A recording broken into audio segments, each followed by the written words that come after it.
नमस्कार दोस्तों, विकास एनालिसिस में आप सभी का स्वागत है। और दोस्तों, आज हम छत्तीसगढ़ में जो वैज्ञानिक भर्ती परीक्षा हुए उसके पर्यावरण के प्रीवियस ईयर प्रश्न को देखेंगे दोस्तों। तो अगर आप हमारे चैनल पर पहली बार आए हैं तो प्लीज़ हमारे चैनल को एक लाइक और सब्सक्राइब सपोर्ट जरूर करिएगा। चलिए दोस्तों, इन प्रश्न को हल करते हैं। पहला प्रश्न है आपका, मांसाहारी शिकार जाल में सबसे प्रसिद्ध आकर्षित करने वाले हैं। पहला ऑप्शन है आपका रंग, दूसरा है नेक्टर, तीसरा है रंग और नेक्टर, चौथा है रंग, नेक्टर और घ्राण संकेत। तो इसका सही आंसर क्या हो जाएगा? जो मांसाहारी शिकार जाल में सबसे प्रसिद्ध आकर्षित करने वाले होते हैं तो वो हो जाएगा आपका रंग, नेक्टर और घ्राण संकेत। ऑप्शन नंबर डी आपका यहाँ पे करेक्ट होगा। अगला प्रश्न है आपका, नीच संबंध प्रजातियों के विकासवादी विविधीकरण के लिए एक आधार प्रदान कर सकता है, किसके द्वारा कहा गया है? पहला ऑप्शन है आपका चार्ल्स एल्टन, दूसरा है जी.एफ. गॉस, तीसरा ऑप्शन है डेविड लैक और चौथा है जी.ई.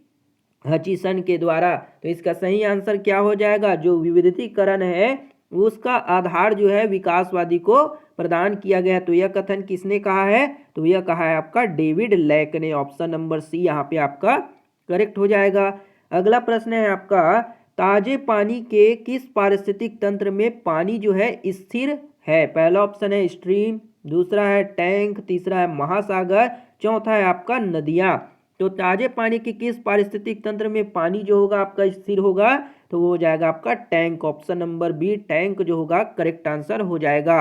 अगला प्रश्न है, नेटलिटी का मतलब क्या होता है? जो नेटलिटी है उसका मतलब क्या होता है? पहला ऑप्शन है आपका नए इंडिविजुअल का उत्पादन, दूसरा है जनसंख्या में इंडिविजुअल की मृत्यु, तीसरा ऑप्शन जनसंख्या का घनत्व, चौथा है इनमें से कोई भी नहीं। तो नेटिलिटी का मतलब क्या होता है? इसका सही आंसर क्या हो जाएगा? तो वो होगा जनसंख्या में इंडिविजुअल की मृत्यु, है ना। ऑप्शन नंबर बी जो होगा नेटिलिटी का मतलब जनसंख्या में इंडिविजुअल की मृत्यु आपका करेक्ट हो जाएगा। अगला प्रश्न देखते हैं। अगला प्रश्न है, इंडिविजुअल का सम अंतराल पाया जाता है। जो इंडिविजुअल है उसका सम अंतराल पाया जाएगा। पहला ऑप्शन है जनसंख्या का नियमित वितरण, दूसरा है जनसंख्या का समूह वितरण, तीसरा है जनसंख्या का यादृच्छिक यानी कि रैंडम तरीके से वितरण और चौथा है इनमें से कोई भी नहीं। तो इंडिविजुअल का सम अंतराल कहाँ पाया जाएगा? इसका सही आंसर होगा आपका जनसंख्या का नियमित वितरण, है ना। ऑप्शन नंबर ए जो होगा आपका करेक्ट हो जाएगा। अगला प्रश्न है आपका, उच्च पौधों और नाइट्रोजन स्थिरीकरण बैक्टीरिया यानी कि राइजोबियम और आपका एक्टिनोमाइसेटेस प्रक्रिया के बीच साझेदारी इसके लिए प्रसिद्ध उदाहरण है। पहला ऑप्शन है आपका पारस्परिक आश्रय का सिद्धांत, दूसरा है आपका कमेंसालिज्म और तीसरा है परजीवता और चौथा है आपका अमेंसलिज्म, है ना। तो इसका सही आंसर क्या हो जाएगा? तो वो होगा यहाँ पे आपका क्या? पारस्परिक आश्रय का सिद्धांत, है ना। ऑप्शन नंबर ए आपका यहाँ पे सही होगा। अगला प्रश्न है आपका, भारत का पहला राष्ट्रीय जीन बैंक किसके द्वारा स्थापित किया गया था? जो भारत का पहला जो आपका जीन बैंक है वो किसके द्वारा जो है स्थापित किया गया? पहला ऑप्शन है national bureau of plant genetic resource, दूसरा ऑप्शन है खाद्य और कृषि के लिए पादप अनुवांशिक संसाधनों पर संधि, तीसरा ऑप्शन है संयुक्त राष्ट्र खाद्य और कृषि संगठन यानी कि FAO और तीसरा चौथा है आपका अंतर्राष्ट्रीय बीज संधि। तो भारत का पहला राष्ट्रीय जीन बैंक किसके द्वारा बनाया गया था, स्थापित किया गया था? तो वो होगा आपका national bureau of plant genetic resource, है ना। ऑप्शन नंबर ए जो होगा यहाँ पे आपका करेक्ट हो जाएगा। अगला प्रश्न है आपका, निम्नलिखित में से कौन जीव विविधता की प्रावधान सेवाओं के अंतर्गत आता है ना। जो जैव विविधता की प्रधान सेवाओं के अंतर्गत आता है उसको आपको बताना है। पहला ऑप्शन है भोजन, औषधीय पौधे और ईंधन, दूसरा है जलवायु विनिमय, बाढ़ नियंत्रण और जल शोधन, तीसरा है आपका पोषण चक्रण, मृदा निर्माण, प्राथमिक उत्पादन और चौथा है सौंदर्य मूल्य, आध्यात्मिक मूल्य और मनोरंजक मूल्य। तो जैव विविधता की प्रावधान सेवाओं के अंतर्गत कौन सा आता है? तो वो हो जाएगा आपका भोजन, औषधीय पौधे और ईंधन जो होंगे यहाँ पे आपका करेक्ट हो जाएगा।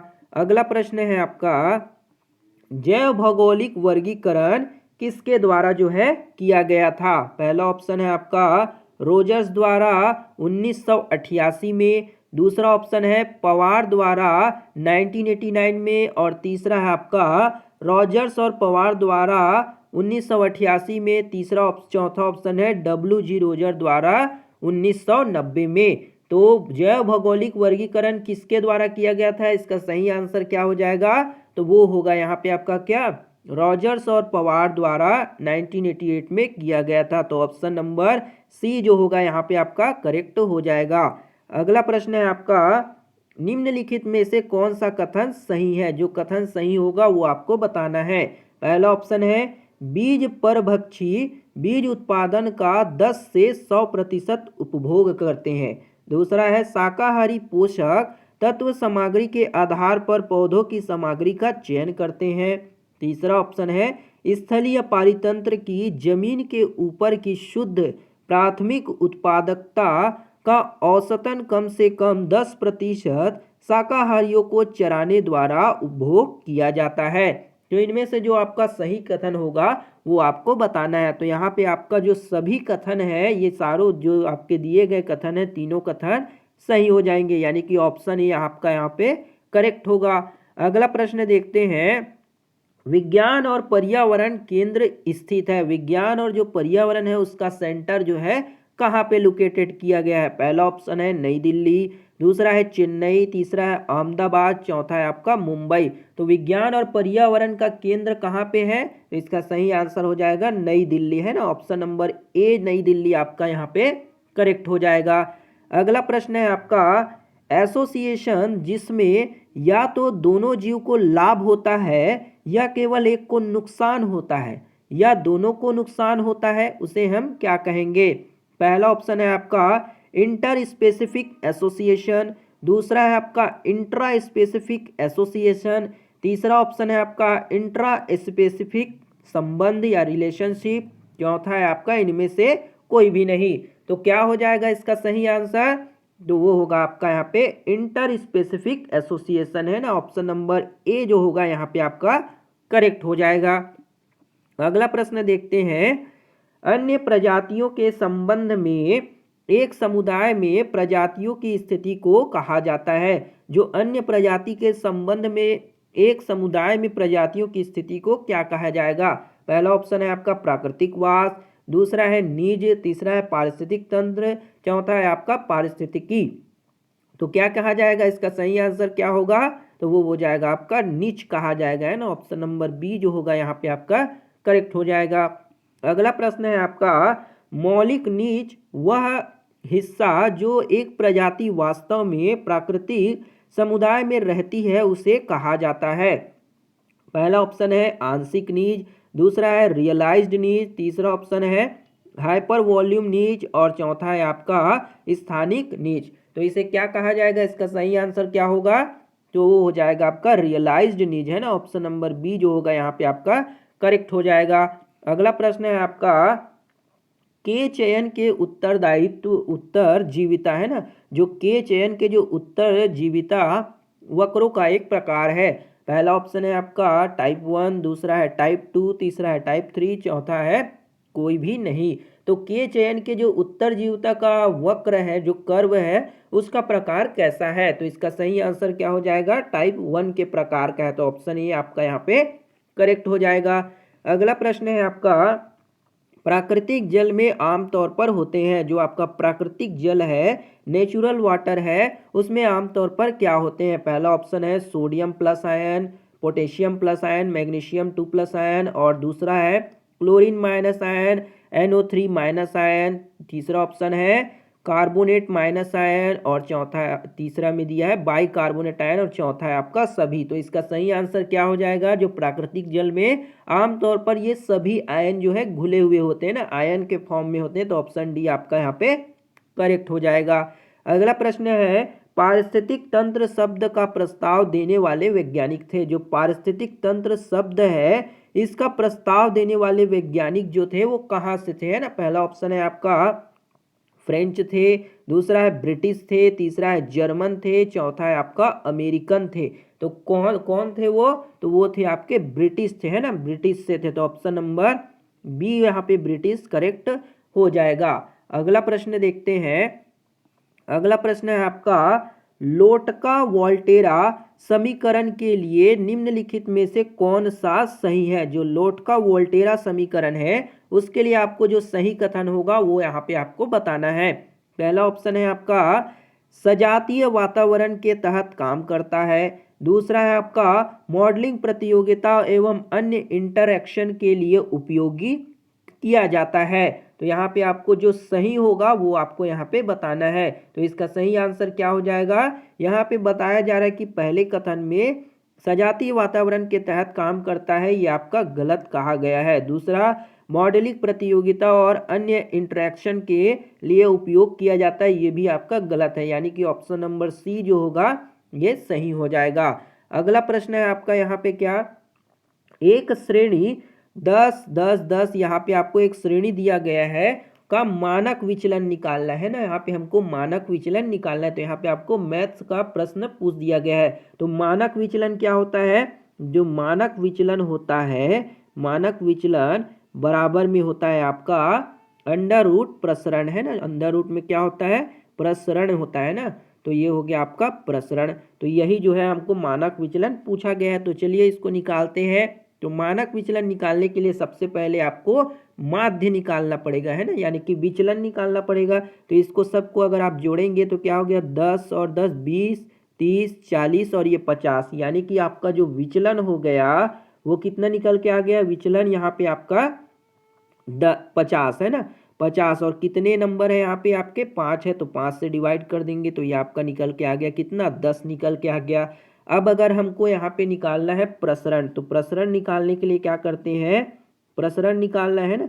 तो प्रसरण निकालना है तो क्या करेंगे, यहाँ से इन दोनों को घटाते जाएंगे, है ना। 10 में से 10 को घटा देंगे, इसका स्क्वायर कर देंगे, प्लस 10 में से 10 को घटा देंगे, इसका स्क्वायर करेंगे, प्लस इसी तरह से आपको सभी नंबर को यहाँ से घटाना है ना और जोड़ते जाना है। तो 10 में से 10 घटाते जाएंगे, 0 और एक बच गया आपका, 10 में 10 को घटा देंगे तो ये आपका क्या आ जाएगा? ये आपका आ जाएगा है ना, इस तरीके से। तो 10 में से 10 गया तो ये आपका 0 हो जाएगा, ये भी 0, ये भी 0, मतलब कि जो आपके सारे टर्म जो होंगे वो क्या हो जाएंगे? 0 हो जाएंगे। तो यहाँ पे आपका जो प्रसरण आ गया कितना आ गया? प्रसरण जो है वो 0 आ गया, 0 आ गया। तो मानक विचलन पूछा गया है तो जो आपका जो स्टैंडर्ड डेविएशन हो जाएगा वो कितना हो जाएगा? तो अंडर रूट 0, यानी कि आपका आंसर 0 हो जाएगा। तो यहाँ पे ऑप्शन डी जो होगा आपका करेक्ट होगा। अगला प्रश्न देखते हैं। साइट में अग्रणी के बीज या वनस्पति सामग्री के साथ साथ कई क्रमिक चरणों की सामग्री हो सकती है। यह कथन निम्नलिखित में से किस मॉडल के लिए सही है? पहला ऑप्शन दिया है आपका यहाँ पे रीरे फ्लोरिस्टिक्स मॉडल, दूसरा है आपका क्लेमेंटियन परिकल्पना, तीसरा है प्रारंभिक फ्लोरिस्टिक मॉडल और चौथा है आपका असमानता सिद्धांत। तो इसका सही आंसर क्या हो जाएगा? तो वो होगा यहाँ पे आपका प्रारंभिक floristic model, option number C जो होगा आपका यहाँ पे करेक्ट हो जाएगा। अगला प्रश्न है आपका, समुदाय के बारे में असतत दृष्टिकोण दिया गया था। किसके द्वारा जो है असतत दृष्टिकोण समुदाय के बारे में, कमिटी के बारे में दिया गया वो बताना है। पहला ऑप्शन है ग्लिसन, दूसरा है कर्टिस और मैकिटोन्सो, तीसरा ऑप्शन है क्लेमेंटस और चौथा है आपका रामेस्की के द्वारा। तो इसका सही आंसर बताना है आपको। तो क्या हो जाएगा? वो होगा आपका क्लेमेंट्स, है ना, ऑप्शन नंबर सी आपका यहाँ पे करेक्ट होगा। अगला प्रश्न है आपका, जैव विविधता पर कन्वेंशन यानी कि सीबीडी जो है कब लागू किया गया? पहला ऑप्शन है 3 मार्च 1973, दूसरा है 29 दिसंबर 1993, तीसरा ऑप्शन है 19 सितंबर 2012 और चौथा है 30 अक्टूबर 2010 को। तो जैव विविधता पर कन्वेंशन यानी कि सीबीडी जो है कब लागू किया गया था? तो इसका सही आंसर क्या हो जाएगा? वो होगा आपका 29 दिसंबर 1973 को। तो ऑप्शन बी जो होगा आपका यहाँ पे करेक्ट हो जाएगा। अगला प्रश्न देखते हैं। स्वच्छ ताजे जल की बीओडी है ना, स्वच्छ जो ताजे जल है उसकी बीओडी क्या होगी वो आपको यहाँ पे बताना है। पहला ऑप्शन है 2 मिलीग्राम पर लीटर, दूसरा ऑप्शन है आपका 3 मिलीग्राम पर लीटर, तीसरा ऑप्शन है 4 मिलीग्राम पर लीटर और चौथा है 5 मिलीग्राम पर लीटर। तो जो स्वच्छ ताजे जल है उसकी बीओडी जो होगी वो क्या होगी, तो इसका सही आंसर क्या हो जाएगा, वो होगा यहाँ पे आपका 2 मिलीग्राम पर लीटर। ऑप्शन नंबर ए यहाँ पे आपका सही हो जाएगा। अगला प्रश्न है आपका, वास्तविक नीच के स्थान पर आंशिक नीच शब्द के प्रयोग की सिफारिश कौन करता है। पहला ऑप्शन है हचिसन, दूसरा है आपका ग्रेनेल, तीसरा ऑप्शन है आपका वार्डरमीर, चौथा है विटकर। तो इसका सही आंसर क्या हो जाएगा, वास्तविक नीच के स्थान पर आंशिक नीच शब्द का प्रयोग जो है कौन जो है इसका प्रयोग करते हैं, तो इसका सही आंसर हो जाएगा आपका वार्डरमीर है ना, वार्डरमीर आपका यहाँ पे करेक्ट हो जाएगा। अगला प्रश्न है आपका, वन में शुद्ध प्राथमिक उत्पादकता को मापने के लिए आयाम विश्लेषण की विधि किसके द्वारा की गई है। पहला ऑप्शन है विटाकर और वुडवेल द्वारा, दूसरा ऑप्शन है आपका कर्टिस और मैकिन्टोश द्वारा, तीसरा है कीरा और सिदेई, चौथा है एच लिथ के द्वारा।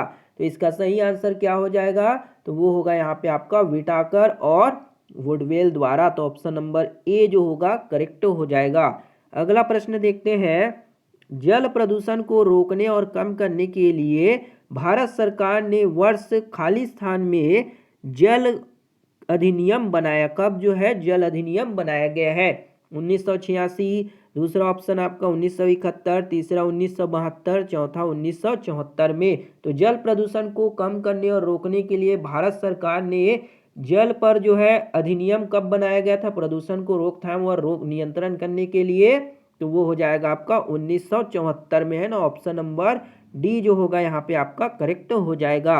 अगला प्रश्न है आपका, पारिस्थितिक नीच की अवधारणा में प्रमुख योगदान किसके द्वारा दिया गया।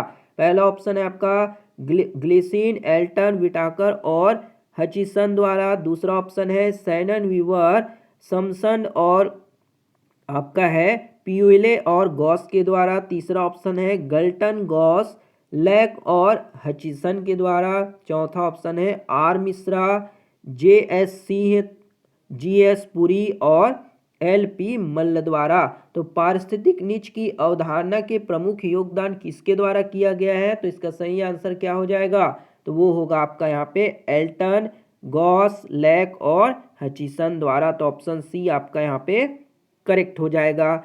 अगला प्रश्न देखते हैं, दो या दो से अधिक समुदायों के बीच के संक्रमणकालीन क्षेत्र को कहा जाता है। पहला ऑप्शन है आपका एड्ज कहा जाता है, दूसरा है आपका इकोटोन, तीसरा है गिल्डस और चौथा है पारिस्थितिक समकक्ष।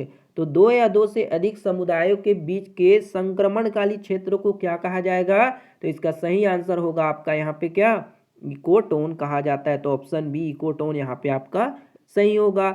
अगला प्रश्न है आपका, शब्द जैव विविधता हॉटस्पॉट किसके द्वारा पेश किया गया था। पहला ऑप्शन है गिब्स द्वारा 1984 में, दूसरा ऑप्शन है रॉबर्ट्स द्वारा 2002, तीसरा ऑप्शन है मायर्स द्वारा 2000 और चौथा ऑप्शन है मायर्स द्वारा 1988 में। तो शब्द जैव विविधता में हॉटस्पॉट किसके द्वारा जो है पेश किया गया था, तो इसका सही आंसर क्या हो जाएगा, तो वो होगा यहाँ पे आपका क्या, मायर्स द्वारा 1988। ऑप्शन नंबर डी जो होगा यहाँ पे आपका करेक्ट हो जाएगा।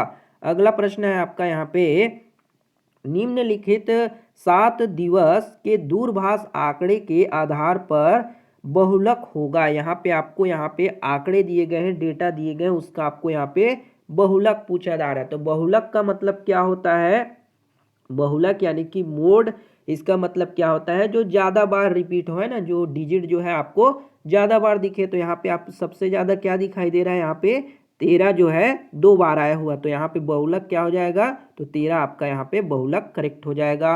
अगला प्रश्न है आपका यहाँ पे, निम्नलिखित में से कौन क्षोभ मंडल में मौजूद नहीं है ना, जो क्षोभ मंडल आपका टोपोस्फियर, उसमें कौन सा गैस जो है मौजूद नहीं है। पहला ऑप्शन है आपका आर्गन, दूसरा है कार्बन डाइऑक्साइड, तीसरा है हीलियम, चौथा है सभी ट्रेस मात्रा में मौजूद है ना। तो सभी जो है आपके ट्रेस मात्रा में मौजूद है, तो इसका सही आंसर क्या हो जाएगा, तो सभी ट्रेस मात्रा में मौजूद है। ऑप्शन नंबर डी जो होगा आपका करेक्ट हो जाएगा। तो ये थी दोस्तों आपके वैज्ञानिक भर्ती परीक्षा में पूछे गए आपके पर्यावरण के महत्वपूर्ण प्रश्न। इसके आगे के पार्ट को दोस्तों हम अपने नेक्स्ट वीडियो में करेंगे। उम्मीद करते हैं आपको ये वीडियो पसंद आया होगा। अगर वीडियो बढ़िया लगा हो दोस्तों तो एक लाइक जरूर करिएगा, शेयर, सपोर्ट और सब्सक्राइब भी जरूर करिएगा। मिलते हैं दोस्तों इसके नेक्स्ट पार्ट को लेकर, तब तक के लिए जय हिंद, वंदे मातरम।